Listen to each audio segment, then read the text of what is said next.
नमस्कार, आपका भगवान दास तोदी कॉलेज की ऑनलाइन क्लासेज में स्वागत है। मैं आपका इतिहास विषय में स्वागत करता हूं। जैसा कि पिछले वीडियो में हमने विश्व इतिहास का परिचय हमने पढ़ा था, आज हम विश्व इतिहास के टॉपिक्स उठाएंगे। वो सारे टॉपिक्स सब एक दूसरे से जुड़े हुए हैं। तो हमारा जो पहला टॉपिक है बीए पार्ट थर्ड ईयर का,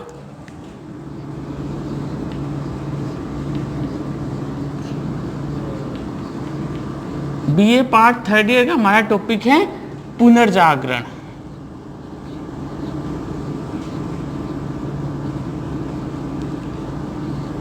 इसको फ्रेंच में रिनेसा भी बोलते हैं।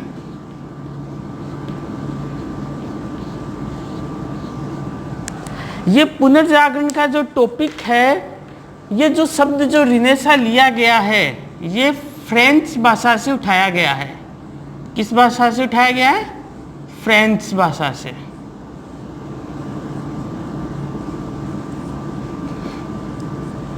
तो हम इसकी परिभाषाएं देखते हैं कि इसकी परिभाषाओं में क्या है। तो उससे पहले हम इसको समझेंगे कि भाई पुनर्जागरण क्या है। तो इसमें जो हम इसका समय पीरियड लेते हैं पुनर्जागरण का, वो पीरियड है आपका 1350 टू 1550 ईस्वी का। ईस्वी का जो कालखंड है वो पुनर्जागरण के उसमें आता है, पीरियड में आता है। 1350 से 1550 का जो कालखंड है वो हमारे पुनर्जागरण में आता है। तो ऐसा क्या हुआ 1350 से 1550 में कि हमें पुनर्जागरण उसको कहना पड़ा? इसमें ये थी कि इससे पहले का जो पीरियड था, बहुत पहले का जो पीरियड था, वो बड़ा क्लासिकल युग था, बड़ा क्लासिकल एज था। उसमें आपकी यूनान की, रोम की बड़ी अच्छी सभ्यताएं पनपी थी। एथेंस की, स्पार्टा की बड़ी अच्छी अच्छी सभ्यताएं थी।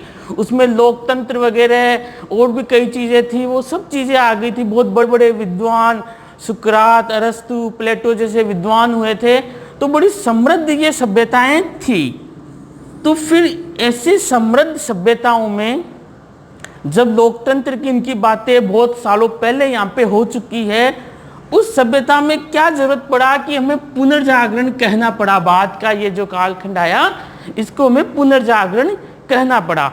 वो इसलिए कहना पड़ा क्योंकि बाद का जो मध्य युग है, जो ये मध्य युग था, ये युग सामंती युग था।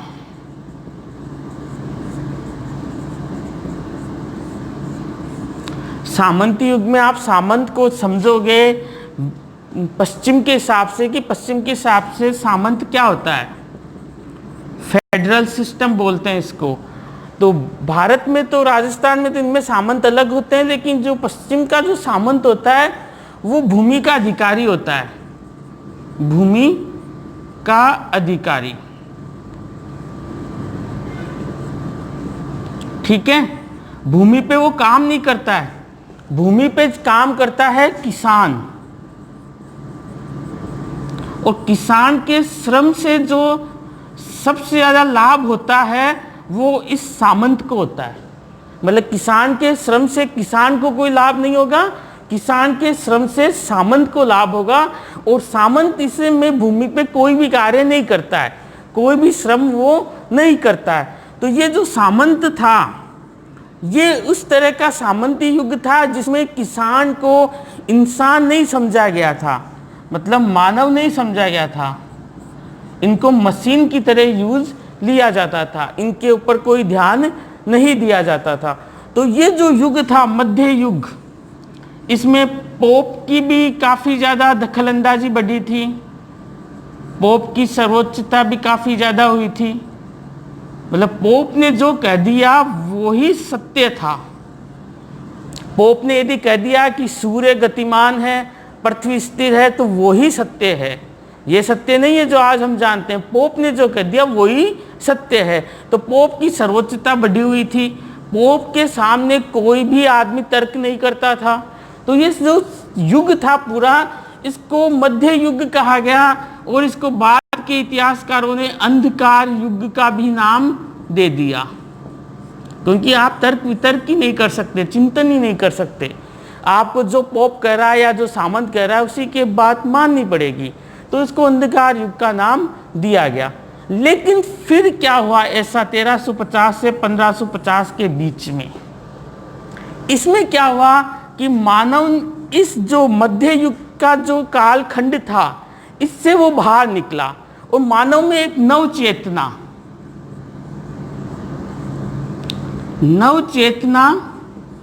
का उदय हुआ।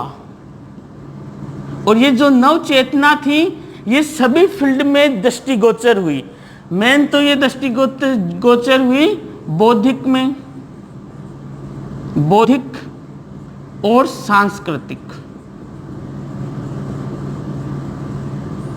मतलब नवचेतना जो थी, ये नवचेतना का जो उदय हुआ है ये बौद्धिक क्षेत्र में और सांस्कृतिक क्षेत्र में दिखा। बौद्धिक क्षेत्र का मतलब आप ले सकते हो कि कोई साहित्य से संबंधित, तर्क से संबंधित और भी कई जो चीज़ें थी जो बुद्धि को बढ़ावा दे रही थी, उसमें एक नई चीज़ आई इंटेलिजेंसी। उसमें आपकी जो नई जो चीज़ें आई इस दौरान उनको नवचेतना कहा गया और उसी को पुनर्जागरण कहा गया। सांस्कृतिक क्षेत्र में आपकी चित्रकला आ गई, आपका पहनावा आ गया और आपका रहन सहन जो भी है वो सब सांस्कृतिक क्षेत्र में आ गए। स्थापत्य आ गया आपका।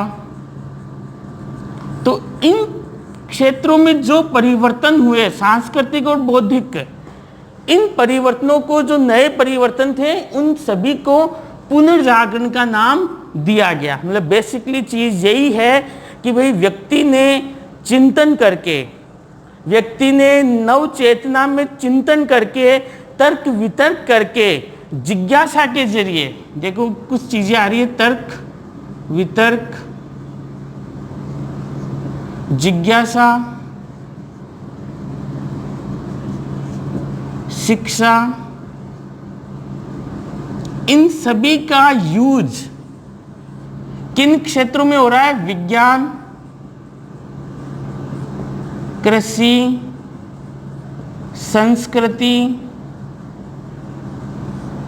इन सभी में इनका जो यूज हो रहा है, इस पूरे यूज को, उपयोग को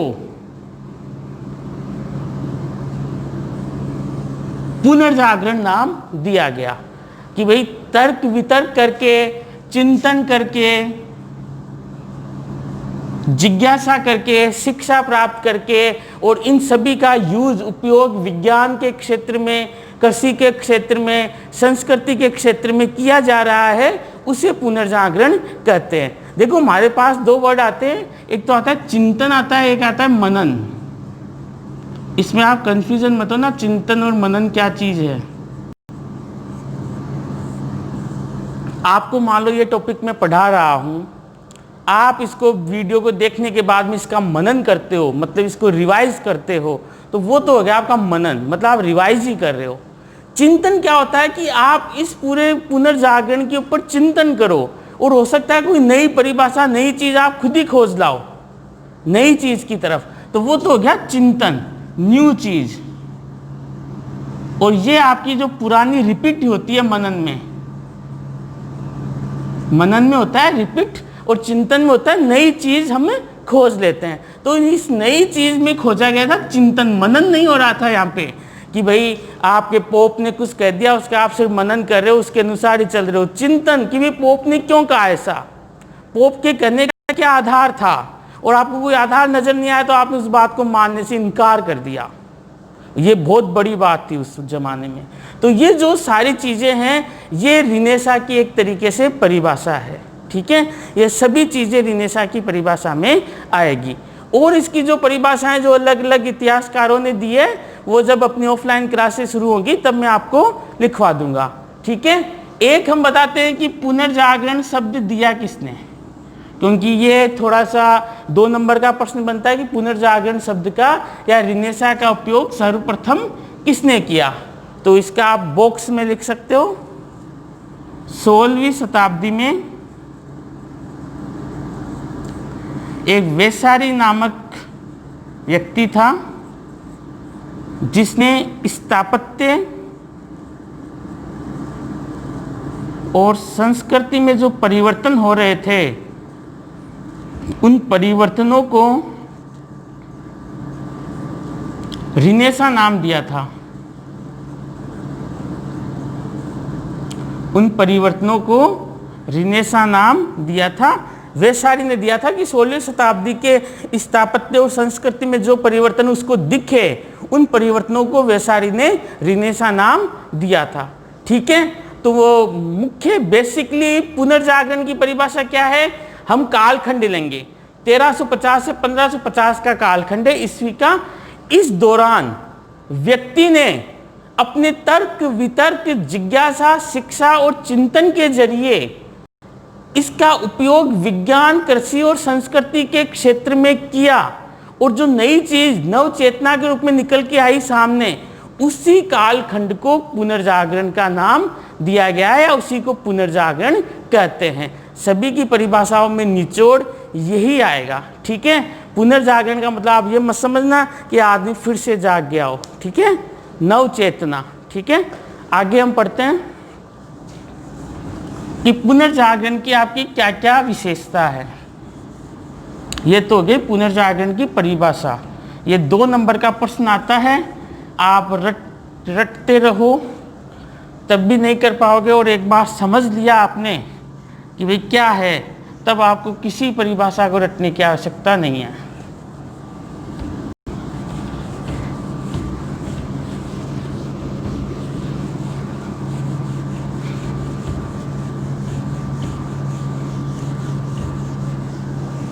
आगे हम पढ़ते हैं पुनर्जागरण की क्या विशेषताएं हैं।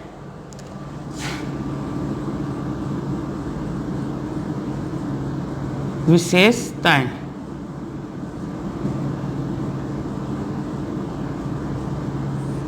कि भाई क्या स्पेसिफिक चीजें हैं जो हमें पुनर्जागरण में दिखती हैं। तो एक तो बहुत बड़ी स्पेसिफिक चीज है सहज सौंदर्य की उपासना। सहज सौंदर्य की उपासना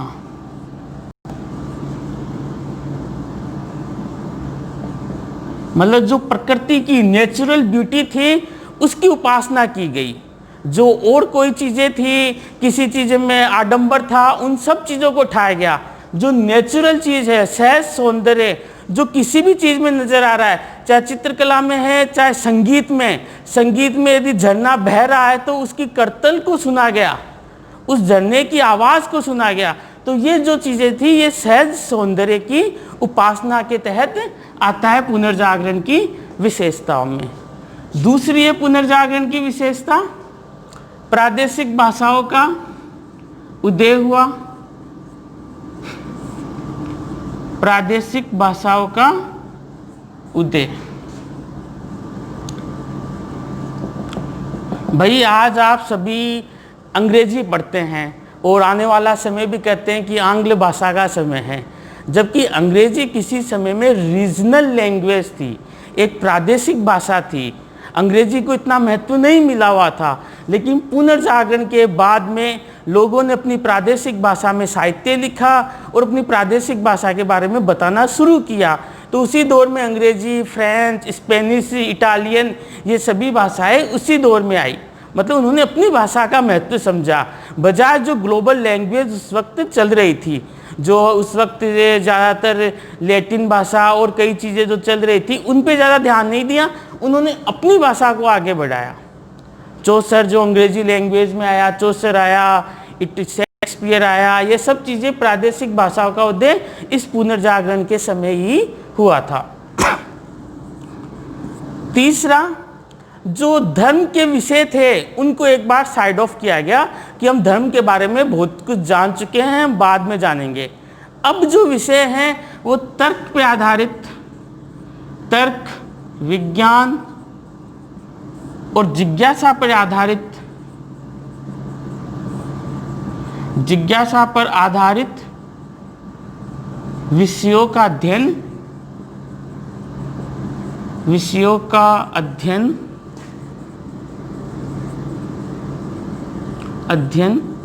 करवाए जाने लगा।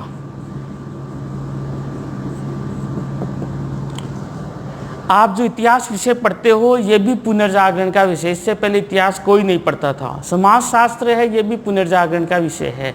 तो ये जो चीज़ें हैं, विज्ञान है पुनर्जागरण के विषय, इससे पहले इन विषयों पे कोई नहीं ध्यान दिया जाता था। साइकोलॉजी है पुनर्जागरण का विषय है। तो ये नए जो विषय हैं, तर्क और विज्ञान और जिज्ञासा पर जो आधारित विषय थे, उनका अध्ययन लोग करने लगे। तो ये भी एक पुनर्जागरण की विशेषता के रूप में सामने आता है। पुनर्जागरण की अगली विशेषता है हमारे मानववाद, ह्यूमनिज्म, मतलब मानव की इच्छाओं को सर्वोपरि रखा जाने लगा कि भाई मानव क्या सोचता है, मानव की क्या धारणा है, इसके ऊपर ज़्यादा ध्यान दिया जाने लगा। पांचवी विशेषता है कि विचारधारा जो है, विचारधारा तर्क और चिंतन पर आधारित हो गई।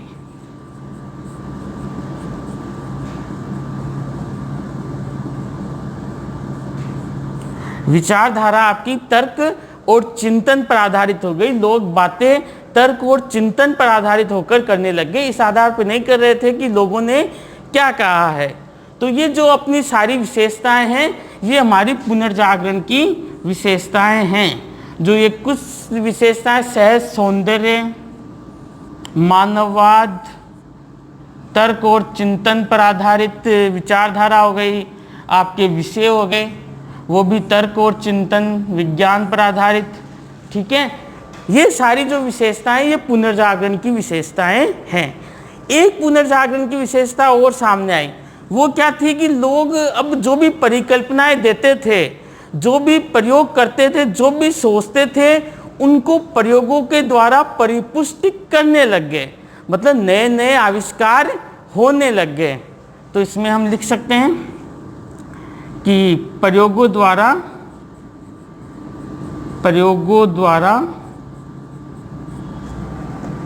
नए निष्कर्ष पर पहुंचना, नए निष्कर्ष पर पहुंचना, मतलब इससे क्या हुआ, नए नए आविष्कार हुए।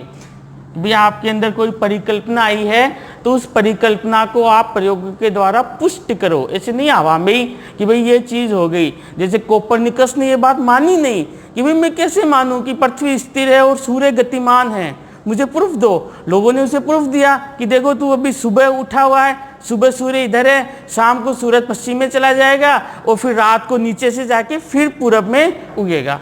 लेकिन उसने स्वीकार नहीं की इस चीज़ को। उसने बोला नहीं, सूर्य स्थिर है, पृथ्वी गतिमान है। इसी पे वो अडिग रहा और इस अडिग की वजह से इसका एक शिष्य था, उसको तो मौत के घाट भी उतार दिया गया था कि भाई तुम सत्य को स्वीकार। उसने बोला सत्य ये नहीं है जो आप मुझे बता रहे हो, सत्य कुछ और है। वो बोल रहा है कि सूर्य स्थिर है आपकी और पृथ्वी गतिमान है। मतलब यूनिवर्सल ट्रुथ भी आप देखो पुनर्जागरण में बदल गया। आज हम यूनिवर्सल ट्रुथ यही मानते हैं कि भाई सूर्य स्थिर है, पृथ्वी गतिमान है। हो सकता है कि अगला कोई काल आए तो उसमें ये यूनिवर्सल ट्रुथ भी बदल जाए, लेकिन ये बदल नहीं सकता क्योंकि ये प्रयोग के द्वारा पुष्ट हो चुका है, ठीक है। तो नए नए आविष्कार हुए इसमें।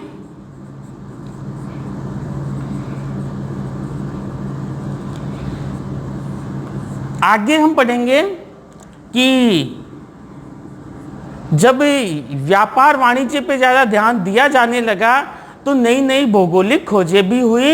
ये भी पुनर्जागरण की विशेषताओं में आता है। तो नई भौगोलिक खोजें,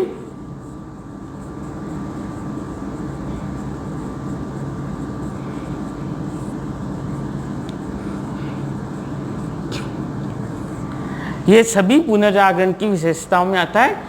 आप एक बार इनका स्क्रीनशॉट या बॉक्स में आप पुनर्जागरण की विशेषताओं को देख लो कि भाई कौन कौन सी है। मेन तो सहज सौंदर्य, तर्क विज्ञान, मानववाद, ठीक है, ले लीजिए आप।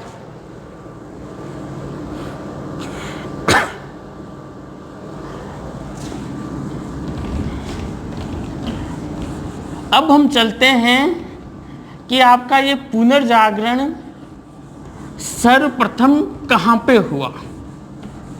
यूरोप में हुआ, लेकिन यूरोप में कहाँ पर हुआ, ठीक है, आपको याद रह जाएगा अच्छी तरीके से, इस बात को आप कभी नहीं भूलोगे। वो है इटली, ठीक है, इटली तो याद रह जाएगा। पुनर्जागरण का जो उदय है, का उदय सर्वप्रथम इटली में हुआ, ठीक है, बॉक्स में बंद कर लो कि इटली में पुनर्जागरण का उदय हुआ। इटली को ध्यान में रखने से पहले आपको इटली की भौगोलिक स्थिति देखनी पड़ेगी कि भाई इटली कहाँ पर स्थित है। भूगोल के विद्यार्थी उनके लिए आसान रहेगा, लेकिन आप यूरोप में जब देखोगे तो यूरोप में यहाँ पे भूमध्य सागर है और यहाँ पे अफ्रीका है, ठीक है, यहाँ पे एशिया जुड़ जाता है और इस भूमध्य सागर में यहाँ पे इटली है, ठीक है। मतलब जो एशिया से जो व्यापारी आ रहे हैं भूमध्य सागर से होते हुए जा रहे हैं, ठीक है, और जो एशिया में जो यूरोप के व्यापारी जा रहे हैं भूमध्य सागर से होते हुए जाएंगे, ठीक है। मतलब भूमध्य सागर एक तरीके से बफर सिस्टम का यहाँ पे काम कर रहा है। इटली भूमध्य सागर के बिल्कुल किनारे पर स्थित है, तो थोड़ा थोड़ा तो आपको एहसास हो गया होगा कि पुनर्जागरण के उदय होने में इटली की महती भूमिका क्यों है। तो पहला तो है कि इटली एक वाणिज्य केंद्र के रूप में डेवलप हुआ, वाणिज्य केंद्र के रूप में विकसित होना।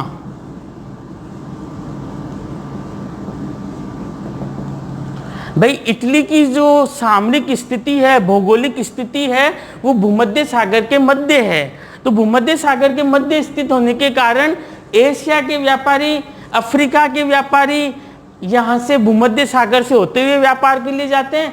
इटली के जो यूरोप के जो व्यापारी हैं वो भी एशिया व्यापार करने के लिए, अरब व्यापार करने के लिए भूमध्य सागर से होते हुए जाते हैं। तो इसलिए ये वाणिज्य केंद्र या व्यापारिक केंद्र के रूप में विकसित हुआ इटली, ठीक है। इस वजह से भी यहाँ पे पुनर्जागरण होने का कारण बना। दूसरा कारण है इटली में समृद्ध नगरों का निर्माण होना।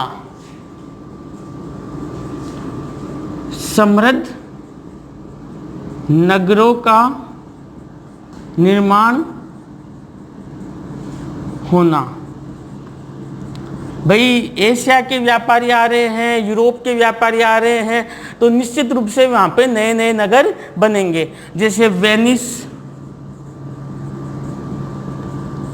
फ्लोरेंस, नेपल्स, ईटीसी इत्यादि जो नगर थे वो इटली में विकसित हुए और ये बड़े समृद्ध नगर के रूप में भी विकसित हुए। तो ये भी एक पुनर्जागरण का कारण था। तीसरा था इटली में सर्वप्रथम पुनर्जागरण होने का समृद्ध मध्यम वर्ग का होना। समृद्ध मध्यम वर्ग का होना।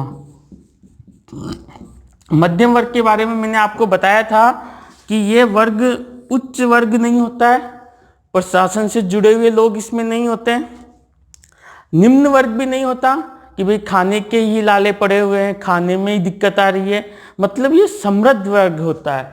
तो ये समृद्ध हो गया था उस वक्त, इटली में मध्यम वर्ग समृद्ध हो गया था और धीरे धीरे इस मध्यम वर्ग ने अपनी मेहनत से जो प्राप्त किया था, अब व्यक्ति अपनी मेहनत से प्राप्त करता है तो वो किसी की नहीं सुनता है, तो इसने भी पोप की सत्ता, राजा की सत्ता को दरकिनार कर दिया, उसको ज़्यादा उसने सुनने से मना कर दिया और अपनी ही नीतियों पे वो चलने लग गया। तो ये समृद्ध मध्यम वर्ग का होना भी इटली में पुनर्जागरण सर्वप्रथम होने का एक कारण था, क्योंकि इसी ने सबसे पहले पोप की सत्ता को नकारा था।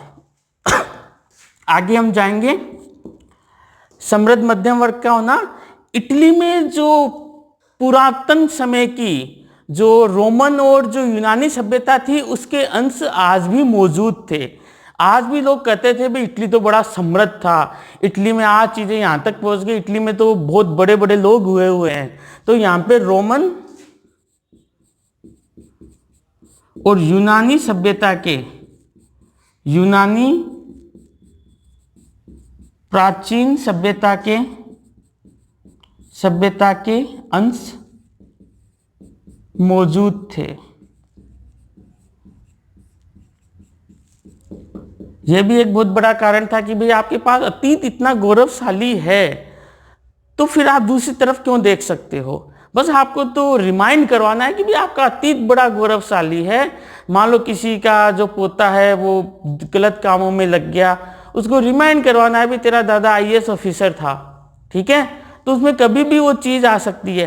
तो इटली में भी यही चीज़ थी कि रोमन यूनानी जो प्राचीन सभ्यता के जो अंश वहाँ पे मौजूद थे। इटली को सिर्फ रिमाइंड करवाना था कि भाई हम पहले से ही काफ़ी गौरवशाली है, हमें दूसरी सभ्यता की तरफ देखने की आवश्यकता नहीं है। पांचवा, आपस में जो इंटरेक्शन होता है ये बहुत ही अच्छी चीज़ होती है। यूरोप के जो लोग थे वो अरब व्यापारियों के और भारत के जो एशियाई व्यापारी थे उनके संपर्क में आए। और उस जमाने में हम बात करें कौन सी, 1350 से 1550 में, आप सोच सकते हो कि भारत में उस वक्त सल्तनत और मुगल काल चल रहा था और सल्तनत और मुगल काल भारत के चरम स्थिति पे था। मतलब यहाँ के लोग बहुत ज़्यादा वेल अप टू डेट और कल्चर्ड लोग थे। तो ये लोग जब इनके संपर्क में आए तो इन्होंने एक दूसरे को इंटरेक्शन किया। और अरब की जो संस्कृति थी, जो ख्वारिज्म शाह वगैरह जो लोग थे उन्होंने बहुत अच्छे से नगर अरब में बना चुके थे।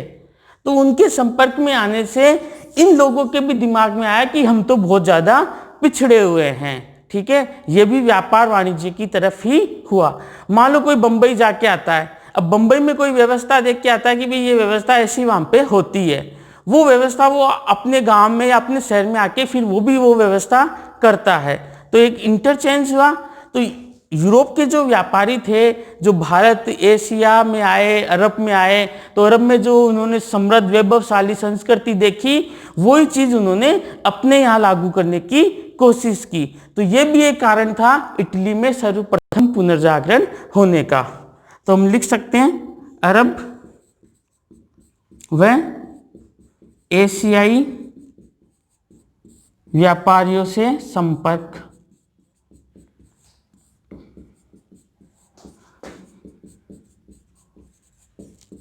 ठीक है, यह भी एक कारण था जिससे इटली में सर्वप्रथम पुनर्जागरण हुआ।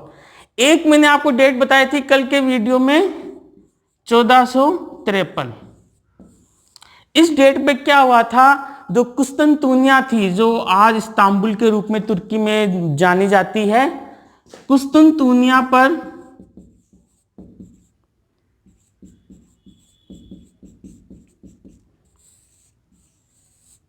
तुर्कों ने अधिकार कर लिया था। तुर्क जाति ने अधिकार कर लिया था। अब यहाँ के जो विद्वान थे, यहाँ की जो पांडुलिपियाँ थी, उनको बोलो यहाँ से जाओ आप। उन्होंने बोला कि हमें हमारा प्रशासन लगाना है, हमें आपको लूटना है। तो जो विद्वान है, बुद्धिजीवी है, उनकी पांडुलिपियाँ है, आप यहाँ से जाओ। विद्वानों को भाई किसी भी साम्राज्य का गलत टाइम चलता है तो सबसे पहले वो विद्वानों को बाहर निकालते हैं। विद्वान, पांडुलिपियाँ,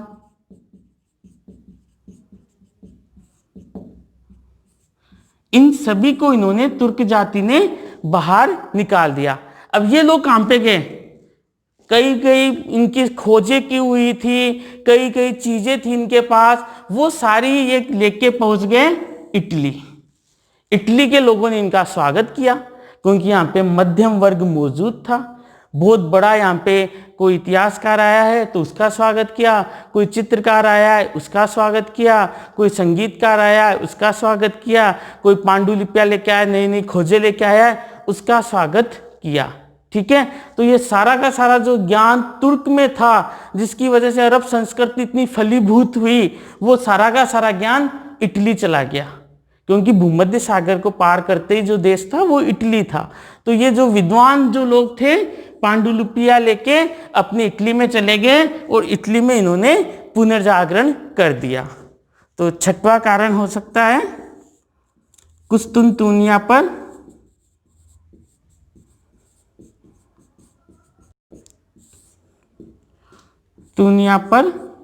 तुर्कों का अधिकार।